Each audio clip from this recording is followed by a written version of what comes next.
Talking happy, just keep talking happy talk. Hello and welcome to Wednesday's edition of Movie News here at MBE. I am joined, as always, with John C. Walsh co-hosting, with myself co-hosting as well. Surprise, surprise, it's Stephen John McLaughlin. We just like to thank you for joining us. Not on Surprise, surprise, we're not Cilla Black. Here on YouTube and of course our Twitch stream. Now, John, you probably hear a little bit of gnawing in the background. That's Harley. He's below us gnawing on a bone. Try to keep him under control after the incident. The incident, we'll call it, It's like from Monday. Netflix. Yeah, that's our big incident. But John, as you can see from our thumbnail and our headline, we're going to be talking about Aayush Sharma shares the first look of Salman Khan's upcoming film Antim, the Final Truth. This is coming in from Times of India, John. Yes. And what I'm going to do is I'm going to read this. And Stephen, this may be a tragedy. I am going to warn you, I may have to work on this on the go, but we'll pray for it, and we'll go to you just now and pray that it works. It's a tragedy. Sadly, it doesn't work. That's okay. It's from last night's show. But thankfully, Stephen, it's just a quick boom boom. Yeah. It should work. There you go. You're in business. We're in business here. Right, so this is coming in from Times of India, and I'm just going to read this article, John. It's a very short article, so I'll not be taking up too much time before I let you in. So it starts off with Salman Khan has quietly started the shooting of his upcoming film Antim, helmed by Mahesh Manjrekar. It also stars Aayush Sharma and Nikin Deer. According to a report, Aayush will be essaying the role of a dreaded gangster, while Salman is a cop in hot pursuit. Sounds good already to me. Good action film. Now, Aayush shares the first look of the superstar from the film on his Instagram.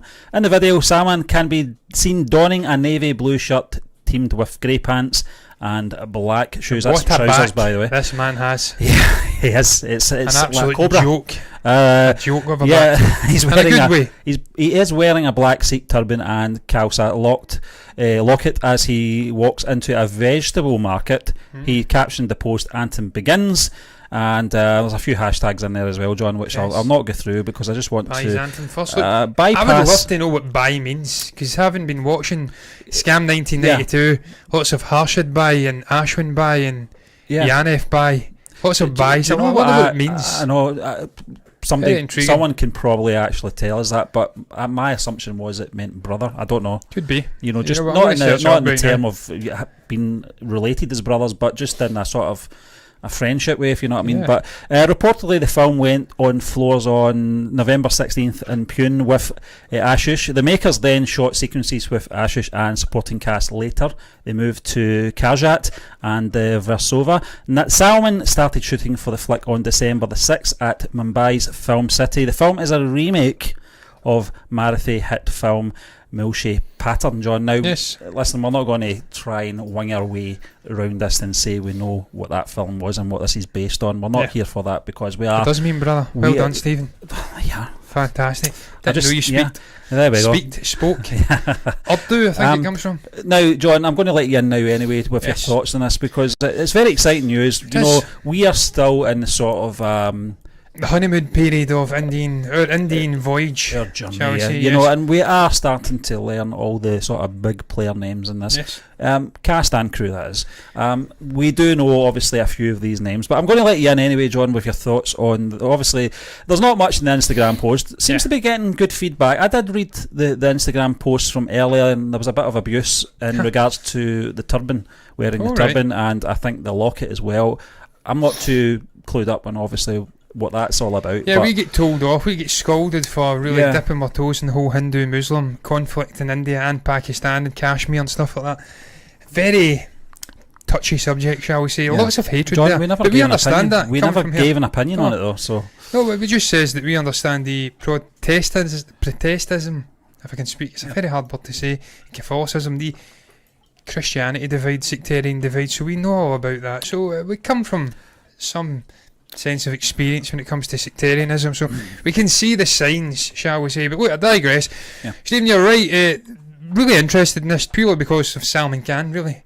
Starting this journey with the Indian movies, just getting into Indian film, the southern Indian stuff, the Bollywood stuff, all manners of Indian film industries, because there's quite a few. Yeah. I think there's a Tollywood, a Collywood, I think, Sandalwood, Bollywood. So some names have really rose to prominence. Pravas, Shahrukh Khan, Salman Khan, Ranveer Singh, names like that, Ajay Devgan. They are the names that have really started to stand out. There's a few others, Yash as well, from KGF. So you kind of take notice now, looking at news of these names. And Salman Khan, you see his name coming up. Antim, The Final Truth. It's based on an older movie. Yeah.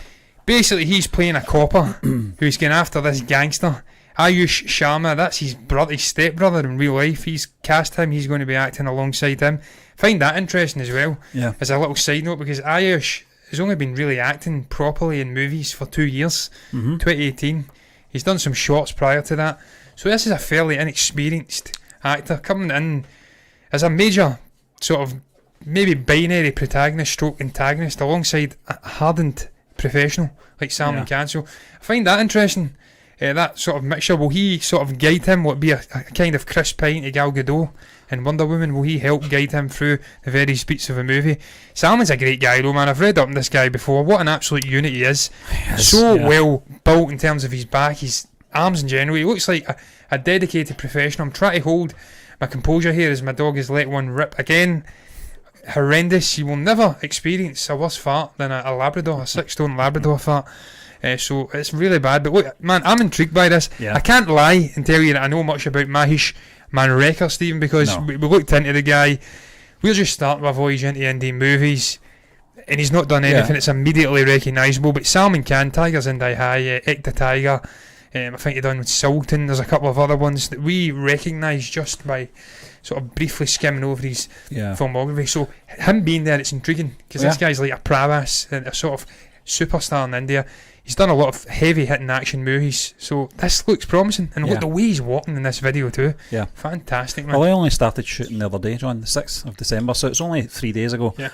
Production's very early on. We tried to look on, obviously, IMDb, etc., to try and get synopsis, to try and get an idea of what the film's about. It kind of does tell you in this article anyway, to a level what it's about. It suggests it's going to be an action flick, which means it's too soon for obviously any sort of teaser trailer or anything like that. But listen, this is what it's all about. We know about this film now. It's on our radar. We'll be looking out for the trailer for this. We will react to it.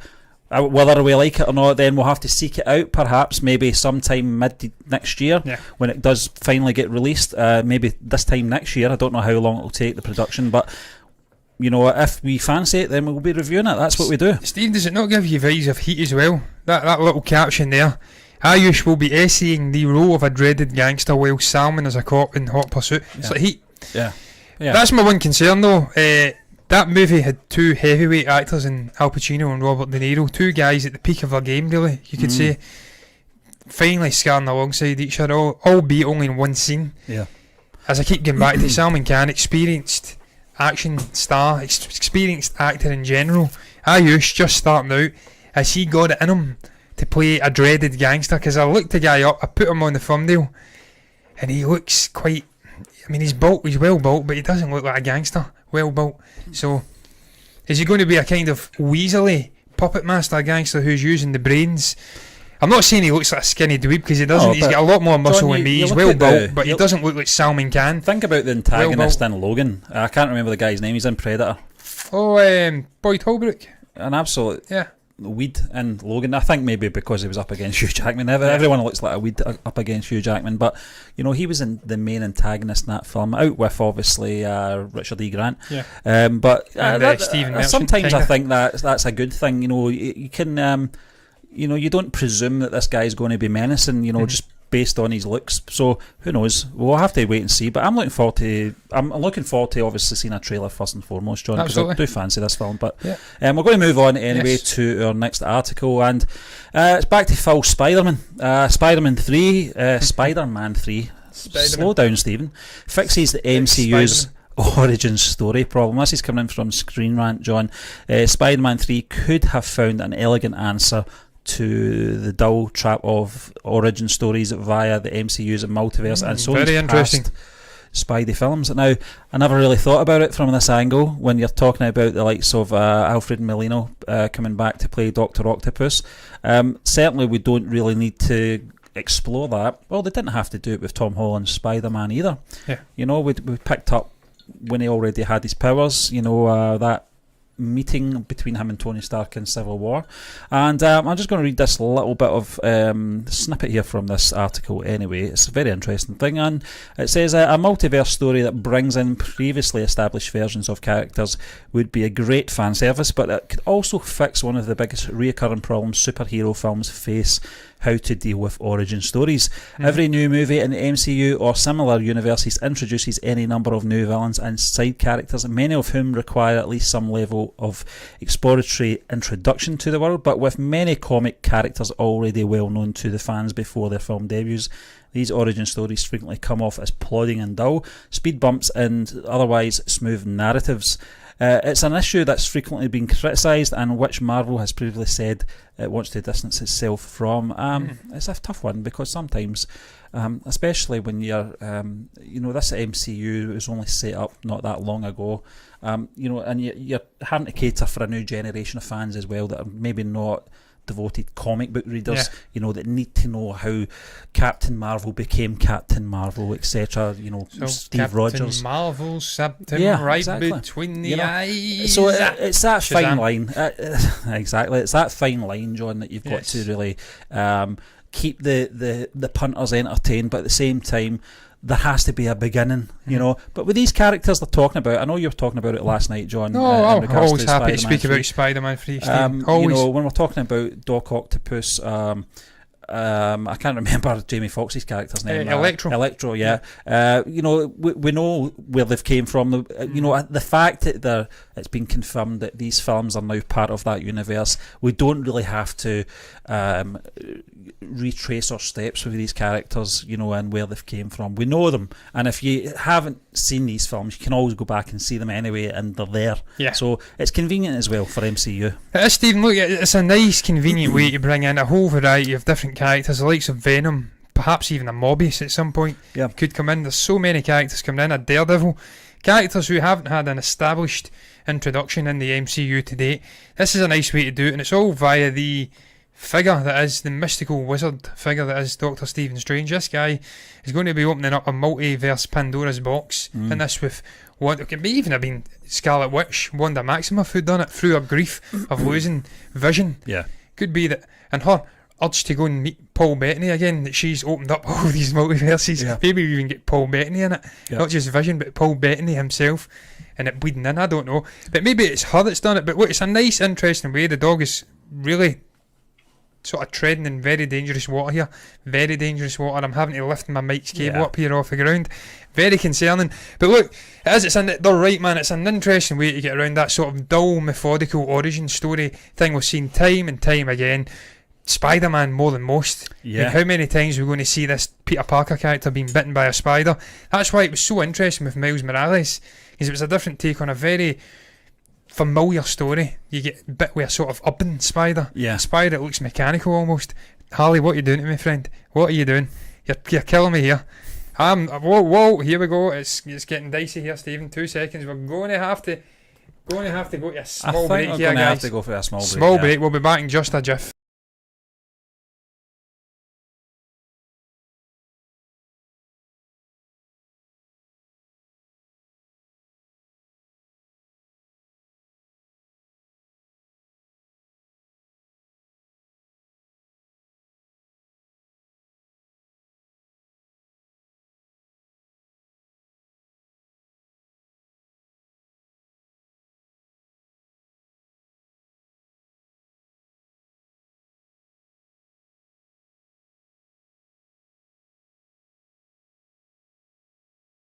And we're back, Stephen. We're back once again. The dog is between us. Can you see him? It's where's Wally or Waldo, The culprit, depending on where you're from. It was Wally to me though. But Stephen, as I was saying before, I was rudely interrupted by a 6.5 stone, rather tremendous looking fox red Labrador. It is a nice way to explain how all of these characters come in without the need to introduce them and give them a backstory and an origin story. You can just bring them in via multiverse. They're in the story. It doesn't clutter it. Slow it down. Tonally, pacing wise, it just keeps battering on at a really frenetic pace, and I think that's what we'll get in this movie. Yeah. I think it'll start off with the reveal of Peter Parker's identity in New York, he's panicked. Shenanigans are happening with Mysterio, with J. Jonah Jameson, with Doctor Strange, all sorts of crazy shit going on. Yeah. And this is how you're going to get all these characters coming in. It's going to be really rapid paced. It's going to be a civil war of Spider-Man. That's what I envisage. Yeah. And they're absolutely bang on a right way to do it, man. The right way to get around that. Because we've seen it with Batman as well, man. But look, I'm intrigued to see what your thoughts are on all of this news coming out about Spider-Man 3, man. Alfred Molina coming in. Do you see what came up there, man? City there? Wow. No, it's not what it says at all. Alfred Molina coming in, Andrew Garfield coming in, Kirsten Dunst, Tobey Maguire in talks to come in. Yeah. Looks like Charlie Cox is coming back and William Dafoe's Green Goblin's coming back. Daredevil, they're all coming into this movie. What's your thoughts on that, man? Charlie Cox delights me. I think I think he deserves it, you know. Tobey Maguire, Andrew Garfield, or Billy Maguire, if you watch his YouTube videos, I didn't think they would do it. I honestly didn't think this would be possible. It's not been officially confirmed yet, but it's so close, John, and getting these guys back. And I think Tobey Maguire is contemplating it right now. He's not contemplating it, Stephen. He'll be back. That's what I was going to say. What is Tobey doing? He's doing nothing. Nothing. He's probably just sitting back watching those YouTube videos of Billy Scratching Maguire. his arse. But it's going to be interesting to see how much screen time they're going to have as well. Whether or not it's just going to be cameos. I hope it's not. I think it's a wasted opportunity. Emma Stone as well. She's the other one. Yes. I really want to see her Gwen Stacy. I'm sorry to say Stefani. Gwen Stacy. Her arc being brought back to life, if you pardon the pun. I hated the way. I thought it was very tragic, the way that her character died. But I thought it was a powerful scene as well. But only if we were getting that third film with Andrew Garfield. Yeah. But we didn't get it. I think as well, from Tobey Maguire's point of view, I think his Spider-Man 3 was terrible. Kind of marred the other two films to an extent when you look at them collectively as the Sam Raimi trilogy. So there's a lot of things here, a lot of opportunities to really give all these versions another chance.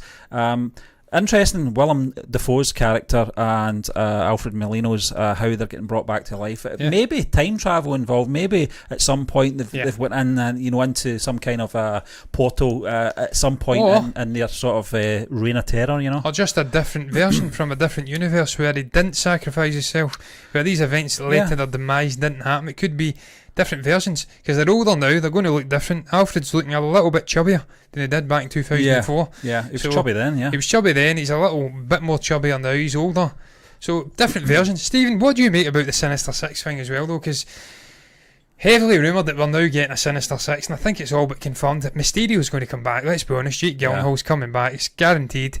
You've got Vulture, Michael Keaton, you've got Scorpion, that little Hispanic actor, I don't know what his name is.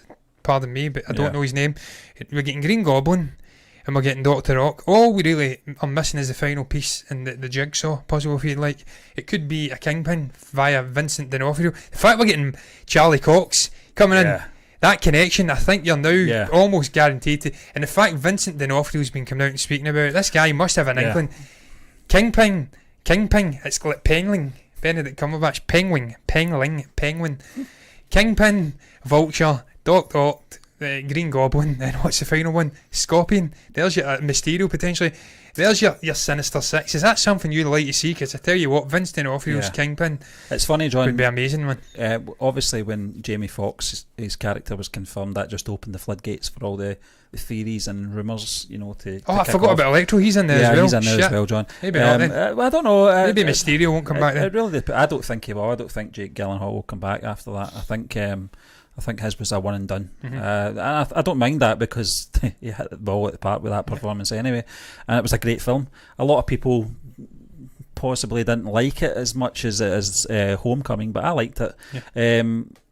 But I think there's every possibility they could go down that road, John. I know we're going to talk about the Injustice League very shortly, so but I think this opens up the doors. It's going to be interesting to see whether or not Sony will handle those films, or if they'll do the usual deal with the MCU, because there's going to become a point where Sony will want to do their own thing as well once deals run out and stuff like that, and by that point they've got everything in place. So I think it's both obviously studios are working alongside for the sort of greater good of themselves as well.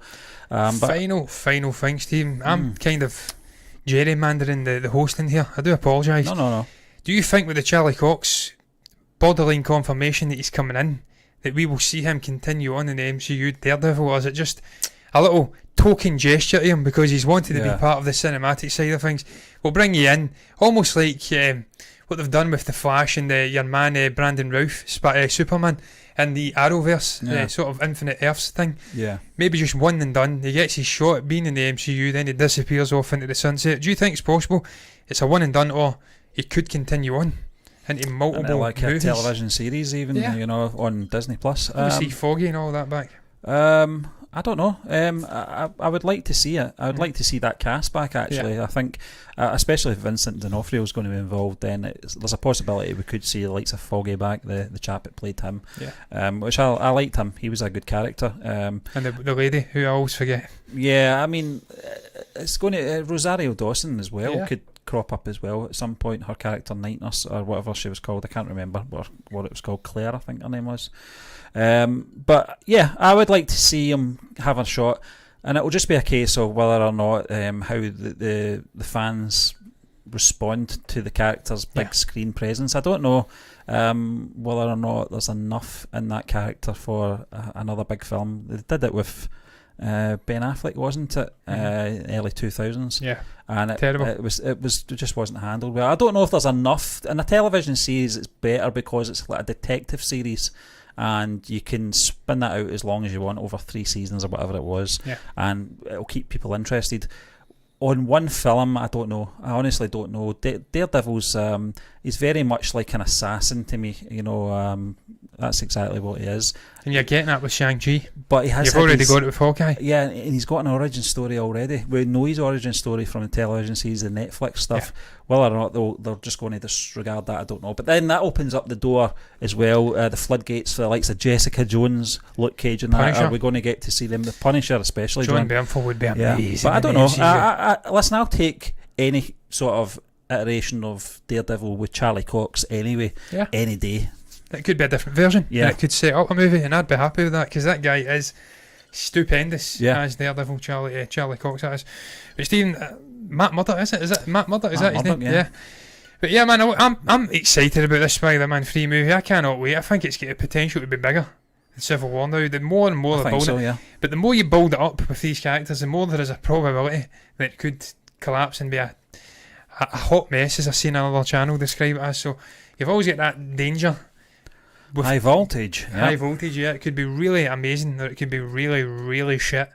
And we've not had a really, really shit MCU movie yet. Well, for that one. John, they will have to make it a 3-hour film. It's simple as that. It'll have to have an endgame type duration to handle this. Or don't do what Warner Brothers did with Justice League and limit them to 2 hours. That's just crazy. What you've got to deal with in that short space of time, you need that other hour. I think it's going to have to be a 3-hour film. And it almost takes on a Civil War like story. Yeah, because it was Cap and his group getting chased by Hydra and the government. In this case, Spider-Man's been outed, Peter Parker's on the run. Yeah, he's going to have his friends and these adversaries coming after him. So it's a kind of a similar concept. So it works. Yeah, we'll have to see. I wonder if all the other Aunt Mays will come back as well, if he's still alive. I don't know. But we're going to move on. I don't know why I threw that in. We're going to move on to our next topic. This is coming in from Screen Rant. It's Zack Snyder's Justice League post-credits scene set up Affleck's Batman movie. Deathstroke actor Joe Manganiello. I forgot an up in that. And that graphic there. That's annoying. That Justice I was League in a rush, guys. Part 2 was going to introduce the Injustice League after the post-credits was reshot. Now it's a Batfleck movie. Yeah, well, John, there was another article I was going to throw in, and it was all about Ben Affleck's Batman, what was going to happen in it, but I don't really like to talk about what ifs and that, but this was something that was set up. Maybe it's not what if anymore. And obviously, Stephen, with the reshoots, it all changed. But talking to Yahoo about his latest film's arch enemy, Manganiello opened up about his experience working on Justice League's post-credit scene, which teased the arrival of the Justice League with a meeting between Deathstroke and Lex Luthor. Yep. But aside from that, he also says that the idea was going to materialise on the big screen sooner than expected, with Justice League 2 supposedly being about them. Prior to this, the stinger was going to be a tease for Ben Affleck's solo Batman movie, in which he was going to be the main antagonist. So what is your take on this, John? Then Justice League, this leading into Ben Affleck's solo Batman film. It's all what ifs and buts, I know that, but it's kind of annoying. It really is, you know, because if the Justice League, the film from 2017, succeeded, they gave it a 3-hour duration, just like we were talking about, and it was it was an absolute box office success. There's no doubt this would have led into all these other things. Ben Affleck may not have stepped away from the Batman role. Justice League 2 may have happened with the Justice League sort of taking on the story with Deathstroke and Lex Luthor. It's all ifs and buts, but it's kind of tragic as well at the same time, isn't it, that it didn't materialise, just with some bad decisions from Warner Brothers and DC, limiting the time for obviously Zack Snyder, giving him only 2 hours to do a film this monumental, with all these characters, and not having a chance to really introduce and set up the players exactly, like the MCU. So you had to do it in the story. You had to put the arc of we're talking about a cyborg in the story and stuff like that, and we didn't even have solo films for these guys at this point. Well, Stephen, look, I'm looking at the Injustice League. I was just trying to do a brief little bit of research into who would have been in the Injustice League, and you see right away Lex Luthor, Joker, as you say, Deathstroke, Joe Manganiello. He would have got to have played the character again. May very well get to play it again. Cheetah, who's popping up in Wonder Woman 2. So you've got all of the players kind of been floating around, in and around the shadows of the DCEU. So it could have worked, and it sounded like a nice future. But I'm happy we're getting Pattinson's Batman. I'm happy that Matt Reeves is getting to do the Batman trilogy. So it's all worked out well in the end. And look, I think the way they're positioning Justice League, the Zack Snyder version, I think they're positioning it to usurp, is that how you say it? Usurp, replace the Joss Whedon version of Justice League. I think that will become canon. I think they'll do some tinkering with multiverses within that via maybe Flashpoint or Flash, the Flash movie with Ezra Miller. That will bring the Snyder Cut Justice League in to canon. I think we will see Batman being in there because Pattinson's the Ardbats, whatever they want to call it, isn't in the DCEU. No. Keaton and Affleck Batfleck are in the DCEU, so I think that'll come back in. We could see Ben Affleck doing a Batman movie. And I'd be all on board for that, because as we spoke about it, after they left the DCEU, after sort of falling out with the executive at Warner Brothers and DC, he is a huge fan of Batman. He's got a Batcave in his house. So this guy understands the character, the comics, the lore, and he's passionate about it, and he's an amazing actor and director and writer. So he wrote the original script for this Batman movie that was supposed to be getting made, and it got booted out, and it then ended up being Matt Reeves. So it'd be great to see that guy getting a second shot at playing a character. He's still young enough, he's still in decent shape. Well, technically he is, isn't he? Like he's old. The character's oldish. The Michael Keaton and him coming back type thing anyway.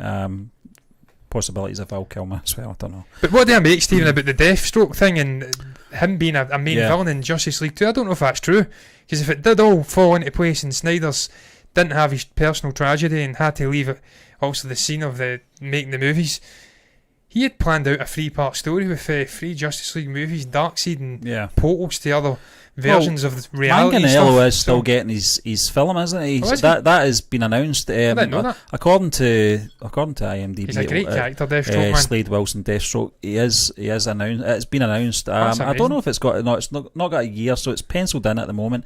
It's funny when you think about him.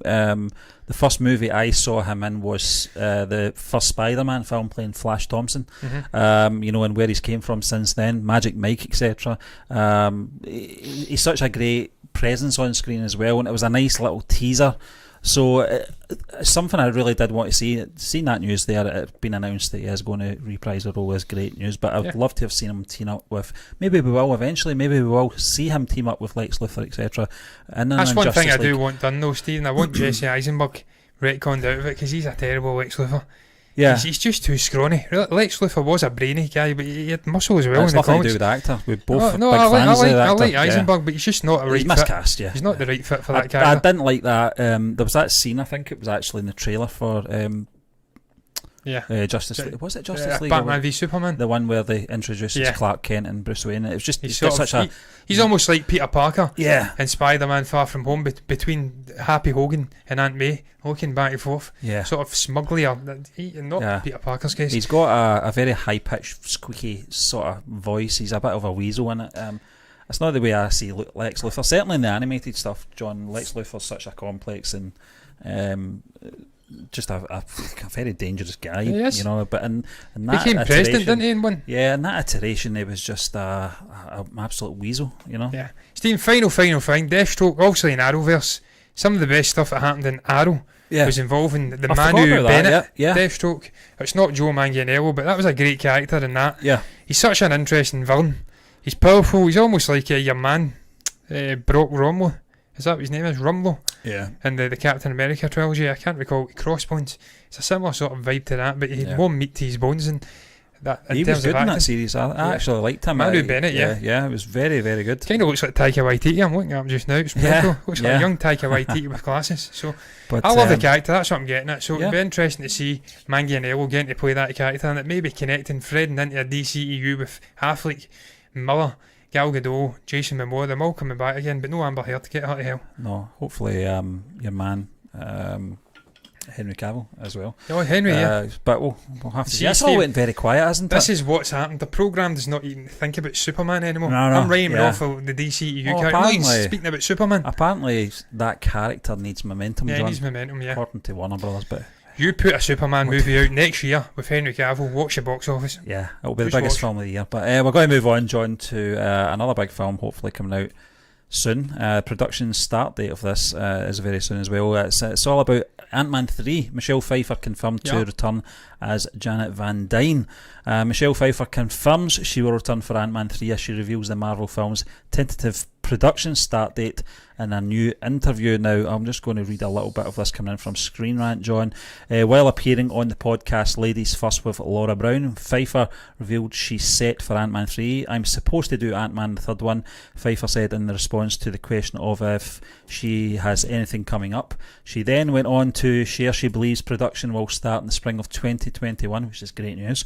As for where Ant-Man 3 will find her character Janet Van Dyne, Pfeiffer could only say, I don't know. It isn't too surprising that Pfeiffer will once again play Janet for Ant-Man 3, seeing as Ant-Man and the Wasp largely revolved on rescuing her from the quantum realm. Pfeiffer ultimately had a small part in that film, and a role in Ant-Man 3 would give her the opportunity to develop Janet even further. After spending years in the quantum realm, Janet is bound to have changed somehow, and Ant-Man 3 can focus on her setting back into everyday life. She was last seen attending Tony Stark's funeral in Avengers Endgame. That was Pfeiffer turned up for a wordless cameo. Certainly indicates she'll be sticking around.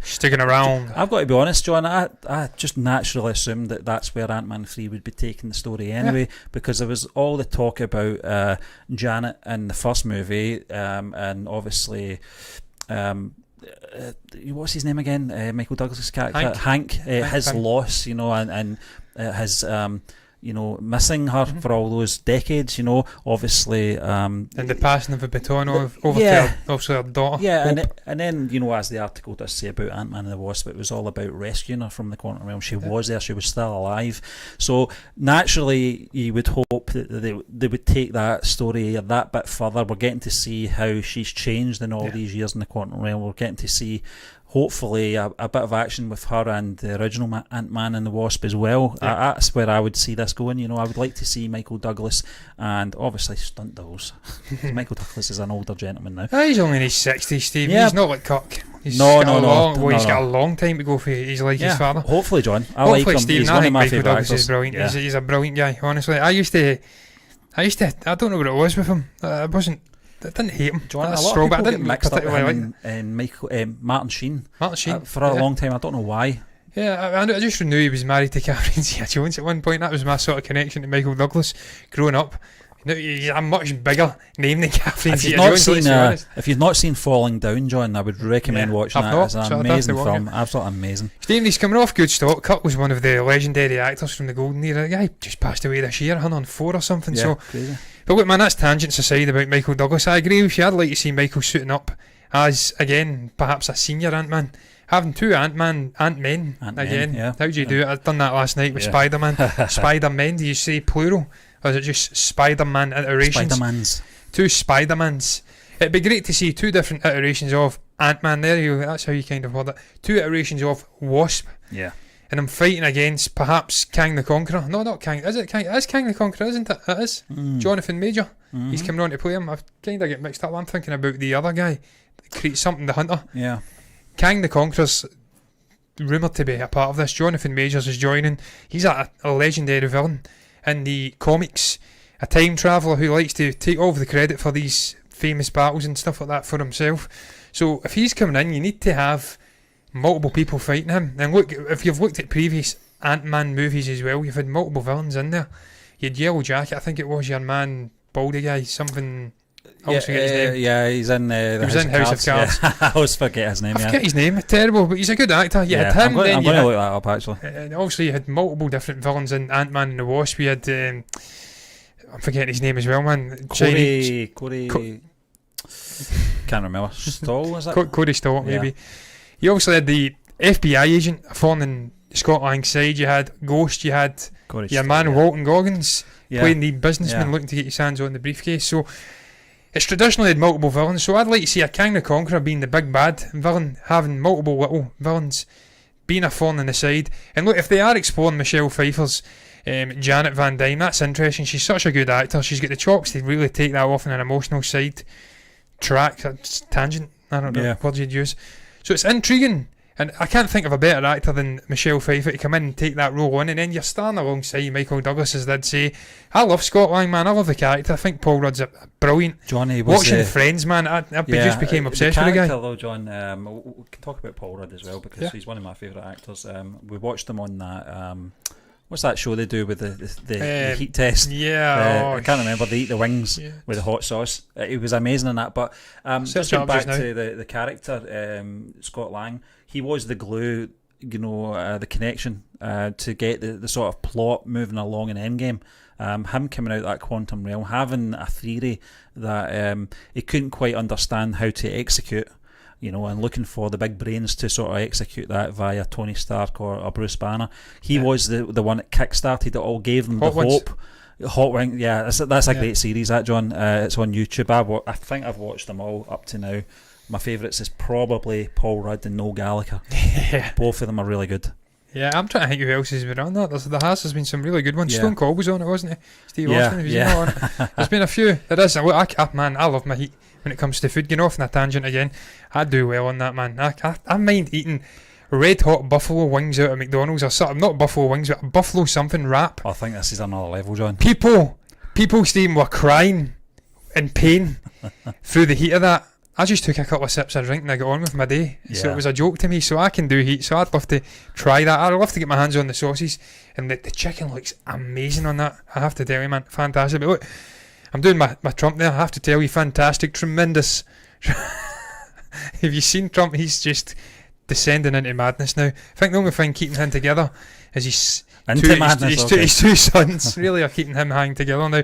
Even your man, Rudy Giuliani, he's got COVID. That guy's he's screwed, man. But look, we're not getting into politics here. Michelle Pfeiffer, fantastic, man. Look, I'm on board for it. Not a surprise to me that she's coming back, though. I would have assumed that Janet Van Dyne, as you did say, would have come back anyway. Or Van Dyne, is it? I always say Dyne. Yeah. Van Dyne is coming back. Because she was such a prominent part. It was almost a search for Janet. And then she's such a good actor. You don't drop the ball with that. So yeah. Oh, they only do that with Luke Skywalker, apparently. Michelle Pfeiffer. He's a man. Yeah. In white. Yeah, and he's not a sellable. He's not a sellable asset. Yeah. Sellable asset. But He's an old man and he's fat. We're not talking about. I've actually avoided Star Wars news today because we've been doing it quite a bit. But yeah, having Michelle Pfeiffer back for Ant-Man 3 makes sense, and I think her role will be in a larger capacity as well. I think Michael Douglas's role will be in a larger capacity too. It'll be interesting to see where they do take it. Peyton Reed, I want to say, is the director. Peyton Reed was the director of the first one. He walked away, I'm sure, and it was someone else came in. I think it was your man Edgar Wright. It was originally Edgar brought in, and then he stepped away. He wrote the original screenplay for Ant-Man, and I think it was years ago. I think it was maybe about 10-15 years ago. But it's good to see that they're bringing the cast members back again, and obviously Peyton Reed is back as well. But Stephen, another tangent before we go.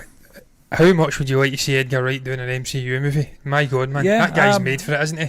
If he's quick cuts and his style, that'd be perfect in the MCU. John, I would like to have saw his Ant-Man film, because I think that character and the sort of pacing of that first film was right down his street. I think there's a lot of his sort of trademarks and sort of stylistic flourishes. Yeah, stylistic flourishes. I couldn't put it better myself.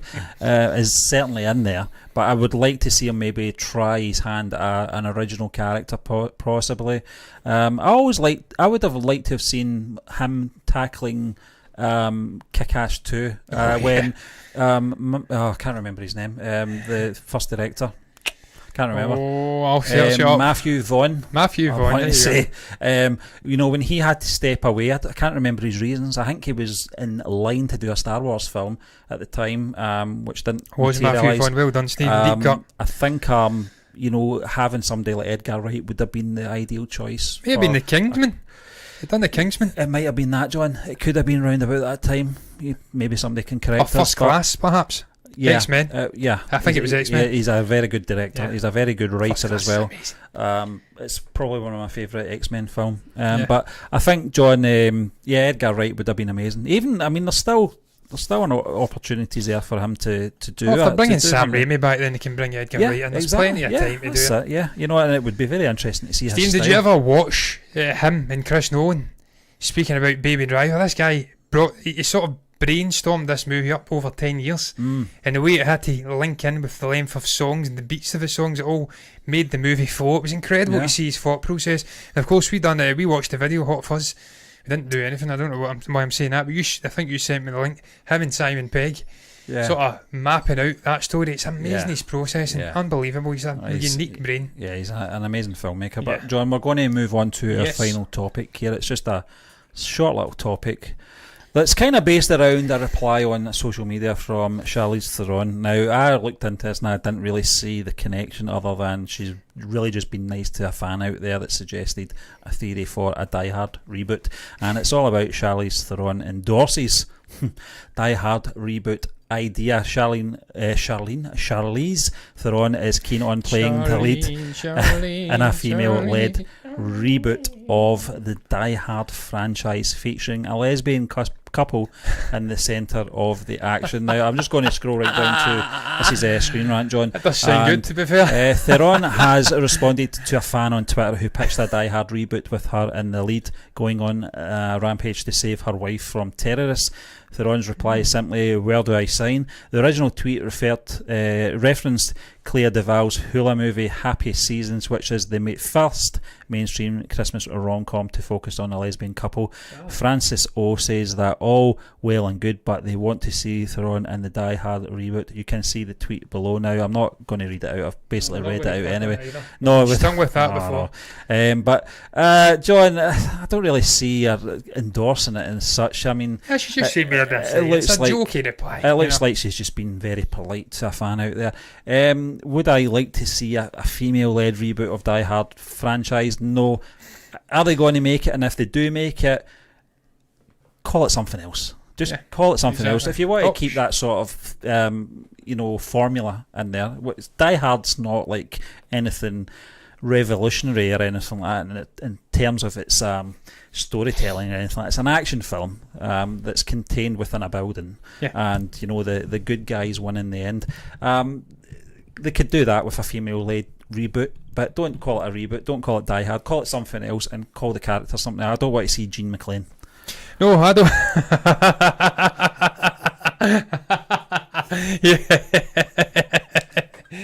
Jean McCrane. Yippee-ki-yay, father. Yeah, Mrs. McCrane. Yeah. No, Stephen, I don't want to see. Oh my God! Oh my God! You're one of them. Oh, Stephen, I don't want to see a female-led Die Hard movie. No, I don't even want to see another Die Hard movie. Hillary Gruber. Yeah, No, I can't see it. We don't want that, man. It's needless. We spoke about this with Gandalf in the Amazon Lord of the Rings TV show. People, it's one of the actors from the Lord of the Rings. I don't even recall who she was or who she played. I do know who she is. Yeah, I can't remember the character's name though. She wanted a female Gandalf, and it gets slapped down from various parts of fandom and other spheres of film critique, if you'd like. And the reason it gets slapped down was, if you want a female character of that style, then go and write a book about it and get it adapted into a movie. You don't take a prominent male character that a Tolkien or whatever's created and made specifically male, because it's a sort of mystical character, Gandalf, anyway. It's what's it called again? A Mire or something? I can't recall. It's been a while since I've read The Lord of the Rings. I need to get back to that. I was reading it. Technically, he's not a man anyway. Yeah, he's not a man, but it was made in the form of a man. That's what Tolkien created, and you stay faithful to that man's work. You don't adapt his work and completely bastardise it. So that was why that gets slapped down. It's the same with this. If you want a good female action movie of this style, then you create one out of your own brain. And get it adapted into a movie, and then cast Charlize Theron, and then you can do something unique. You don't retread on Die Hard, because even Die Hard's been retread again and again. We're getting a TV show. I've only seen the first 3. I've not seen the later ones. I presume it gets worse and worse. Timothy Olyphant's in the 4th one. It's actually quite good. It's good. But you don't want it getting completely retreaded. You want some originality, man. There's no. I keep doing it again. I'm getting tired here, guys. The slang's really...